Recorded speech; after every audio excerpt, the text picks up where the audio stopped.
What's going on, guys, and welcome back to another video, and welcome to your stimulus update and daily news report for Wednesday, May 4th.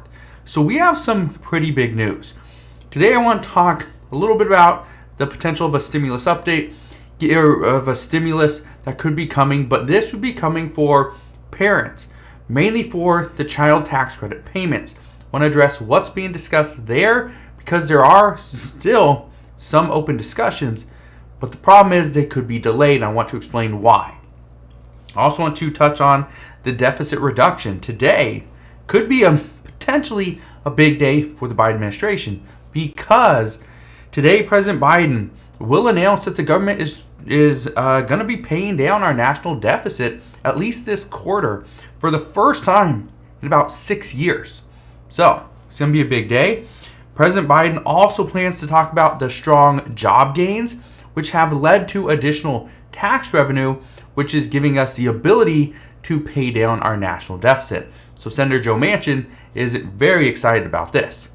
We're also going to touch on the potential of a real estate crash and give you some daily news regarding Russia as well. So make sure you stick around for this entire video.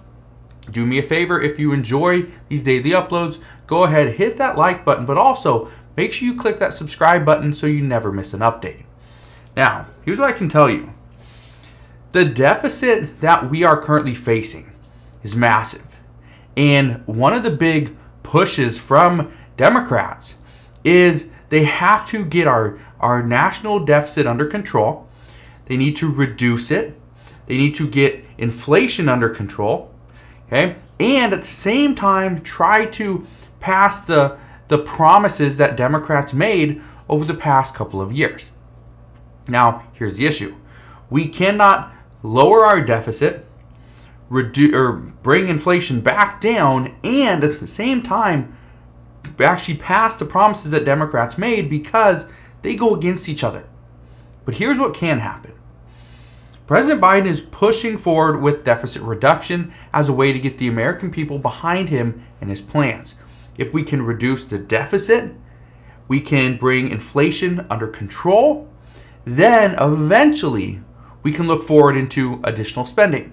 But additional spending right now is going to be much harder to come by, which is why some people say that we just have to be patient and we just have to wait. Now, getting additional stimulus might be rather difficult at this time, mainly because Democrats are still pushing to extend certain provisions, mainly the child tax credit payments. But here's what you need to keep in mind. What we know is that Republicans and Democrats, they both support the extension of the child tax credit payments. But Republicans have made it very clear they do not want to pass this yet. They want to wait and potentially wait until after the midterm elections. Once the midterm elections are over, that is most likely when we will see additional discussions of the child tax credit payments. Now, this would happen after November, but we may not see this even get passed until 2023. And if it does get passed, the expectation is there will be a work requirement included, which would mean you have to work in order to get these payments. So it is going to impact a lot of people, but what many Democrats are saying is, and this is more privately, a lot of them aren't coming forward and saying this, attaching their name to it. They're trying to be very private with this, but some have said they would accept a work requirement to get the child tax credit payments for one main reason. Right now, nobody's getting payments. So why not go and negotiate with Senator Joe Manchin, get him on board with the work requirement, with the child tax credit payments, because then at least some people would be getting something. So at least that's what's up for discussions at this time. Now here's the other thing. There's a lot of interesting news going on right now. There's a lot of stuff that I could bring to your attention, but here's something I thought was very interesting. This is actually coming out of the White House. They're saying due to lengthy backlogs to process renewals for expiring work permits, the U.S. Citizenship and Immigration Services Office has said that they will be extending expiring work permits for 18 months. And this is going to happen for hundreds of thousands of workers. Now this change, it's going to allow about 260,000 immigrants from losing their initial work authorization, they can now work. Because here's what normally happens. When you apply for an extension of your work permit, you automatically get 180 days of an extension. Okay, so you get, 6 months.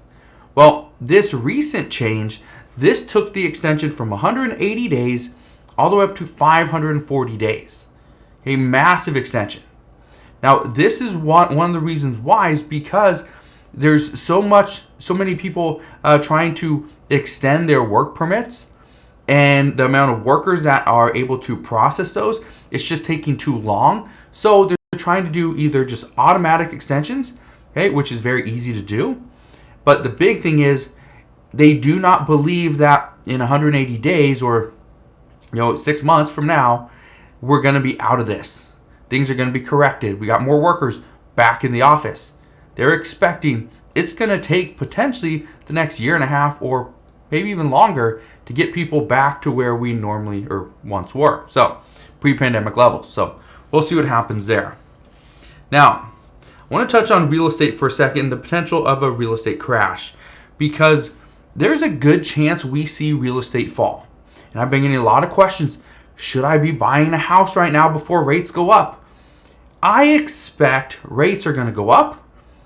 They are eventually going to top out, and then they will come back down. So buying at the top would not be ideal, but at the same time, you can buy real estate now.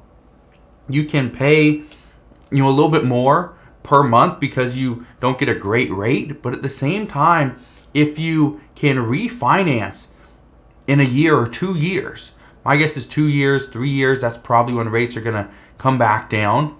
But just understand, you can do that. You're not locked in for the next 30 years. But here's what you should understand. What you need to expect is prices are going to fall as supply increases and demand diminishes due to rising rates. Now, you're probably thinking, well, why is supply going to increase? Here's why. And we're already seeing it. That houses are sitting on the market longer than normal because of rising rates. So as rates go up, houses sit. As houses do not sell and more houses hit the market, the supply actually increases. That's good if you want prices to come down. And as interest rates rise by just 1%, this actually reduces buyers' purchasing power by 10%, which is causing a lot of people to wait. Now, just this past week, mortgage demand rose. We saw 30-year fixed rate conforming loans go to 5.36%, which is actually down from 5.37%. Now, experts do anticipate that the direction of rates, of these rates, are not going to continue to go down. They're just going to go up. We're going to see some changes today. Experts also expect people are going to continue to look for a home, even with high rates, just because they need something. They need a change. But they also say this is likely due to FOMO, or the fear of missing out. So we'll see what happens there. We're also seeing that many pending homes that were for sale or were pending are now for sale once again. Now, the reason for this is actually pretty simple. Buyers either cannot afford the home with the new rates that they are given, which is usually the most common reason. The second one is buyers are canceling their contracts in order to renegotiate a better price. Now, when you do this, here's what happens.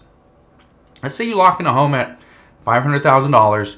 You put down, let's say we'll just, for simple math, let's say a $10,000 earnest money check, right? Little deposit.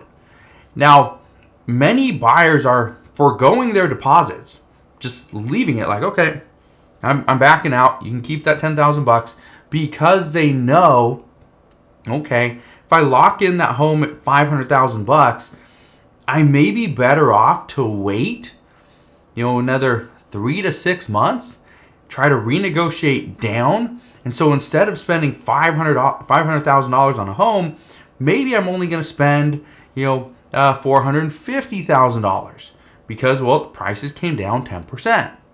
Well, if that's the case, I save more than the $10,000 that I just lost, and I come out ahead. That's kind of what's happening right now. So just understand, if you see a bunch of homes go pending, then all of a sudden they're back on the market, that's probably why. Either people are just foregoing their deposits, or they cannot afford that home due to financing. So that could be one of the contingencies, is that it's contingent upon financing. If they can't get the financing, well, the whole deal falls through. So just keep that in mind. Now, let's get to some Russian news for a second, because here's what's happening. The Russian President Vladimir Putin, he signed an executive order earlier on this week, giving Russia the power to halt exports and also cancel contracts towards nations that have taken unfriendly actions against Russia, like the United States, many European countries, right? That's kind of what's happening.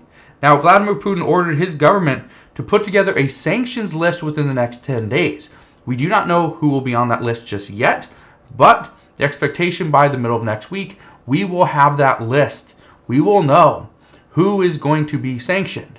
So just keep in mind, this could potentially hurt not just the United States, but other countries as well. The United States isn't really getting much from Russia, but that is kind of the issue, is European countries are.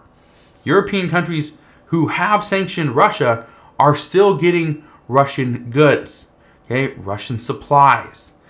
This is the problem, is if Russia goes and sanctions those countries and halts and cancels contracts, what's going to happen is the United States is probably going to have to share, with the supply that's out there, which would mean prices here in the United States are likely to go up. So that's what's going on at this time. As always, as I know more, I promise I'll come back on, share all latest news and updates again. Just want to thank you guys for watching. Have a wonderful rest of your day. Consider subscribing, and I'll see you guys on the next one.